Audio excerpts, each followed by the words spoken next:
we have a tentative release date for Elder Scrolls 6, namely 2026.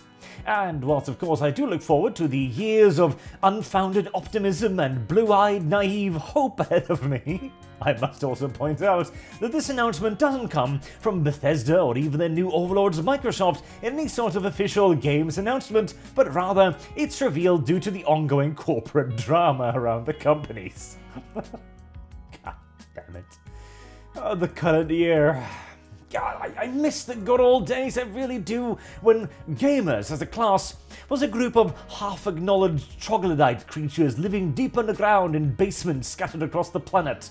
Oh, those were the good old days when I could simply just live my subterranean existence and not be bothered by the realities of the overworld, and yet here we are.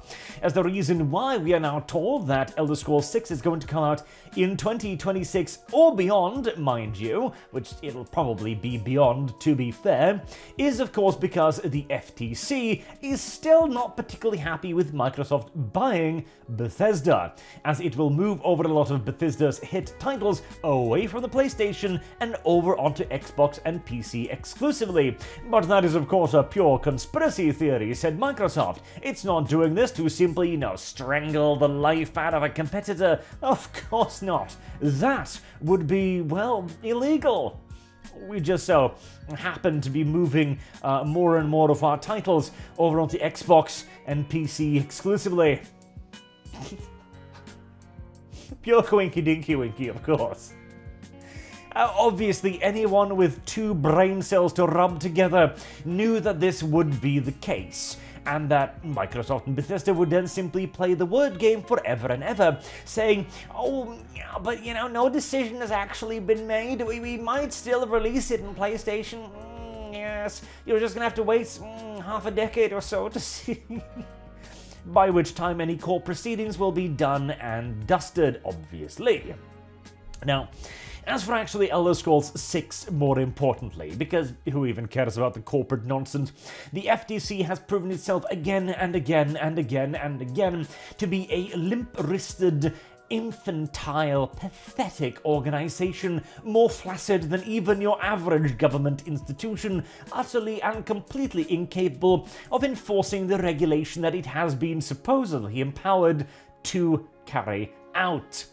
It's garbage. It needs to be burnt to the ground and replaced by something actually effective. Because I don't think Microsoft should be allowed to buy Bethesda, just like I don't think that certain other companies should be allowed to pick up Activision Blizzard either, but details. Elder Scrolls 6 then. Right. When I talked about unfounded hopes and optimism, I really do mean it, because here's the thing. If you look at Bethesda's actual recent track record and the Elder Scrolls thing, etc., ZeniMax and the wider, what have we actually got? Well, we had Fallout 4, which was okay if all you wanted was a reskinned version of Fallout 3, which they charged full price for. No, I didn't. I've always hated Fallout 4. I consider it to be literally just a straight-up asset flip of 3, with virtually no real differences, simply repacked and sold again at full price. In any normal functional society, that would have been an expansion pack at best, sold at 30-odd bucks, but in the current year, it's a full-price release with its own DLC and expansions, of course. Then we had Fallout 76, which was, well, absolute garbage on every single solitary level, to the point that you could see it coming over the horizon. It was so astonishingly bad it created entire YouTube careers. That's how hard it flopped. Rising waves lift all ships and that sort of nonsense, I suppose. And what? Elder Scrolls Online? Another big bad fuck-off insult to the Elder Scrolls in general. Skyrim was the last, if anything, good one in my opinion, and, well, that's going to be quite a few years in the rearview mirror at this point. And recently we had Starfield, which is, as I have said repeatedly now, a very mediocre game for mediocre people. Straight up. If you don't have a whole lot of expectations, if you don't have a whole lot of hopes or anticipations, then, Starfield will absolutely be your game. It's a big, empty hole into which you can pour your time if you are so inclined. Why you would want to, is frankly beyond me, but details. And I want to point out too, Starfield, for all of its current hype, etc., is probably not doing as well as you think it is. Bethesda is going like, oh, it's 1 million players. Yeah, is it though? How many of those are Game Pass players? How many of those have actually bought the game? How many of those are actually going to stick around? The concurrent numbers are good, but again, with the Game Pass, it is actually very difficult to quantify and qualify a game's actual success in the modern day market. We'll only really be able to tell in 6 months on time when the player numbers have moved on and kind of settled down. Because of course Bethesda games are intended to be played for actually quite a long time. They're also intended to have vibrant modding scenes, and so far the modding scene for Starfield, although it hasn't been, dead or anything, it's still been living up more or less so as the Bethesda legacy. It's got nowhere near the pith, the spice, the going for it that previous installments have had. Now you could argue that's because they didn't bother to integrate Workshop into the game at launch, or an FOV slider for that goddamn matter. But it simply doesn't seem like it's getting quite that, traction to me. It also seems, of the slowly but surely falling Steam reviews, that a lot of people are, even after being kind of enthralled for a period of time, waking up and realizing, what the hell am I doing here? Why am I playing this? I'm not having fun. What is even going on? As the fugue state somewhat lifts. See, there are games that manage to make the pointless, technically speaking, entertaining in and of itself.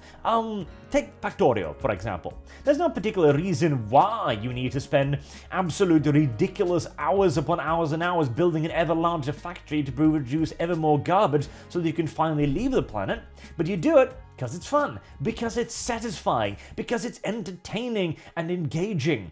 Whereas Starfield, I feel as if a lot of the players are almost tricking themselves into enjoying it, and it sounds ridiculous, but I've experienced this sensation myself as well in Victoria 3.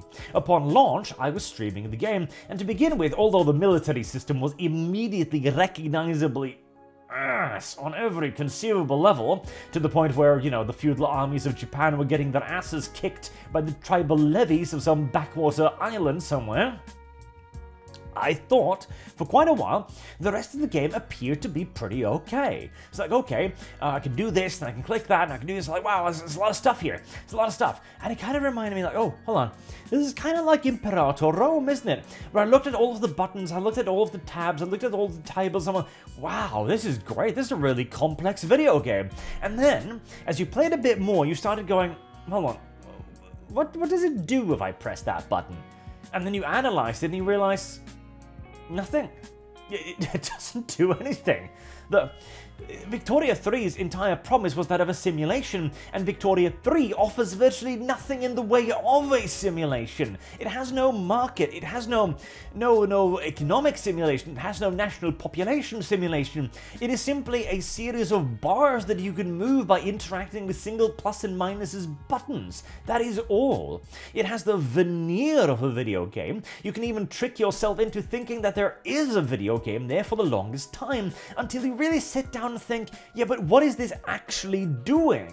And the immediate point when you realize this, you get a bit of a defensive reaction in many ways. Now, I had the joy of discovering English this with the chat as I was playing it, and we kind of realized that this isn't actually doing anything, and it swiftly became a bit of a joke. But I remember later on that night, I joined into my friend Kyle's stream, Kibbs, and I started explaining to him how nothing he was doing was having any effect, and I remember he got very angry for a moment there, very defensive, like, hold on, I'm having fun, why are you coming here to piss on me? And then he too sat down and went like, hold on, you're right, none of this does actually matter. And I suspect we're going to see the same with Starfield. In fact, we've already seen it. I've seen a lot of people be weirdly defensive of Starfield and putting effort and time into it, probably realizing that what they're doing doesn't actually have a whole lot of weight or matter or interest to them, really. But now that they've kind of committed themselves to it, they're stuck in it.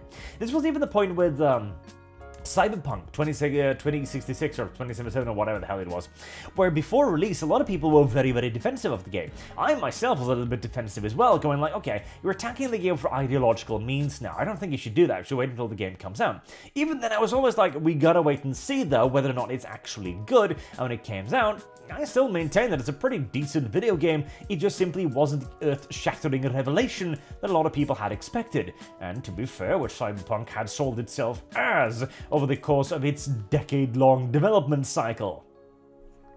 As for Elder Scrolls 6 then, well, the question is, is it realistic to anticipate that it will be another Skyrim? I don't actually know, because even Skyrim itself was in many ways a step backwards, a degradation of my favorite entry, of course, Morrowind, which had Oblivion after it, which was again a little bit of a step back from Morrowind and so on. It seems as if every single step of the way, and I talked about this in the video What Can Elder Scrolls 6 Learn from Skyrim video, where Bethesda seems to be slowly but surely doubling down on every single bad idea in their franchise. Is fast traveling taking out more and more of the experience of the video game? It undoubtedly is. Let's make the entire game a fast travel experience.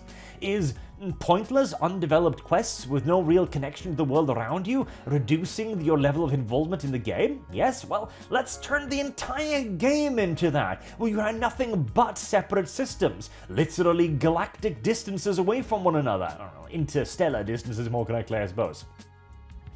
Is the combat ass? Yes, let's make it ass-er. God damn it.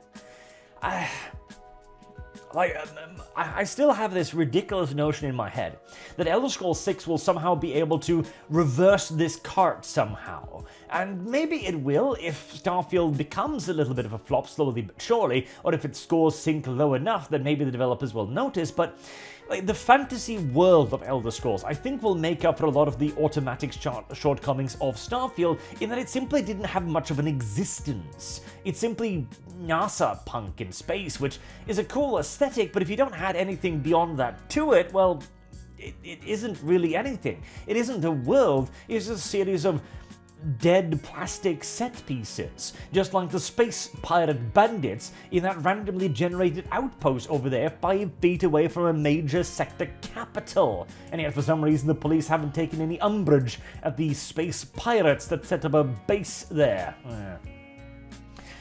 Details, details, eh? And seeing as, interestingly enough, 3 years, that would actually make it a bit of a budget title by Bethesda standards, as most of their games take a very, very long time to develop. Now, of course, they're saying 3 years at the moment. It might very well come that 2060, 2026 rolls along, and then it's delayed, and then delayed again. Much like Starfield, for example. Entirely possible. But will Bethesda be able to maintain the gleam that long? Because judging by their track record, they haven't actually delivered anything particularly interesting for a very long time, and they're currently scooting more on the brand recognition of their game rather than, the brand recognition of their company, more correctly, rather than the actual performances of their video games. Perhaps in a few years, Sony won't actually mind that Elder Scrolls 6 is an Xbox and PC exclusive, because they might actually think that, hey, this might, if anything, boost the sales of our own competitors. As we saw, for example, with No Man's Sky apparently having had its best weekend ever after the launch of Starfield. That's an interesting data point right there. Anywho, do let me know what you think in the comment section down below on this as well, and whether or not you are actually enjoying Starfield still. And until next time, I've been Arch. Thank you all very much for watching, and I hope to see you all again soon. Have a good day.